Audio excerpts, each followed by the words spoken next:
Club Music Africa. Welcome to Whispers of Hope. It is I, your brother, friend, and man of God, Apostle Chansa Kalumba. I welcome you to the series, The Chronicles of a Weeping Pastor.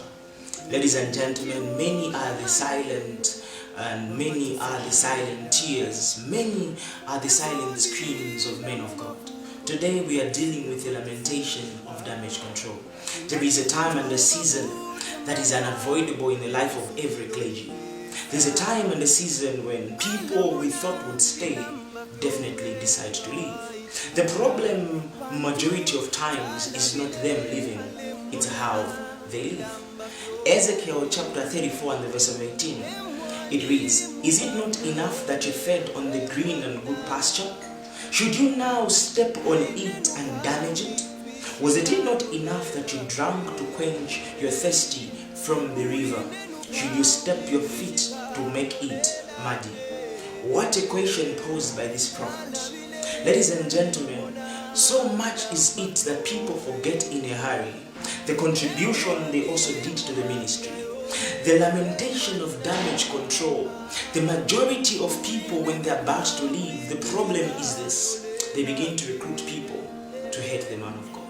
The majority of men and women of God have matured to a place where they are okay with people leaving their mission, leaving the ministry, leaving leadership, leaving their congregation. But the majority of time, what hurts and breaks them is how they live. This is the question I pose to you. The water you once drank from, have you forgotten in a hurry that this is the same church you went to the time you were jobless? This is the man of God you ran to the time your marriage was at the place and at the edge of breaking. How have you forgotten in a hurry when you were sick and there was nobody, your relatives were afar, your friends betrayed you, but there's a person you called in a hurry, the man of God. The problem is not you leaving, it's how you live. If you have a problem with the man of God, why can't you live alone? This is the chronicles of a weeping pastor. The damage that you cause, you forget that the depth of the well takes a lot of effort and labor. The ministry that they stand on today has taken years of shedding sacrifices, shedding sweat, paying the price by dedication, money, finances, attention, and all the sacrifices that is called for ministry. But we forget, once we are offended over something that we don't like, we begin to recruit people to focus on the disadvantages or the demeanor or the negativity or the flaws or the weaknesses of a man of God. I'm here to charge the flock. If you want to live, you can still live in peace. Don't forget, this water you're putting into a place of being muddy, you drank from it once. Why can't you leave so that others can come and drink also? Why dent the name of the man of God? He was a blessing to you. He can be a blessing to another. He can be negative in the flow of how he handled himself in the attribute of finances, not to justify the reasons or the flaws or the disadvantages that comes with getting so close to the man of God. But I'm here to charge the flock. If you are at a place where you cannot tolerate anymore, don't recruit people. The green pasture that you are stepping on and destroying, people have plowed, they have labored to garden the ministry to reach where it has reached.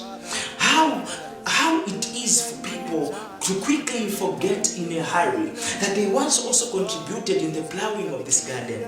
But because of one simple, it can even be something greater, one reason you begin to step on it. This is the lamentation of a lot of pastors. If you want to leave the leadership, why can't you just live in peace? Why go around justifying the reason why you left? Some of you are at a place where you have lied, you have slandered, and you have spoken lies just to justify the reason of your rebellion.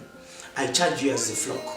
If you want to live, live in peace. Thus I speak this to a man or woman of God, any person. It can be even in leadership. It has gone beyond the attribute of the pulpit. There are people in leadership. They are leading while they are bleeding. There are people in leadership. They are leading while wounded. There are people in leadership. They are leading while hurt. But hear me. Don't forget that the reward does not come from man. Therefore, I charge you. They can trample and step on the grass and on the plants that you have planted in your garden. But remember that even a tree that has been cut down, it shall blossom again. Don't give up on ministry. Don't give up on dedicating your life to others. Don't stop pouring yourself in others who would appreciate you. I agree there are men and women who have taken you for granted, who have forgotten what you have put inside them. But I charge you as a man of God. I speak to you as a fellow clergy who has also faced such challenges and tribulations. I'm here to tell you, don't forget. Thus I tell the flock, this is the lamentation of a weeping pastor. Don't be the reason why a pastor gives up on ministry. Why? You have begun to damage what they have taken years to build. I agree with you. You didn't like what they did. But there's a best way. There's still a modern way you can leave a ministry without destroying it. Thank you for staying in touch. Like my page, Apostle Chansa. Welcome to the Chronicles of the Weeping Pastor.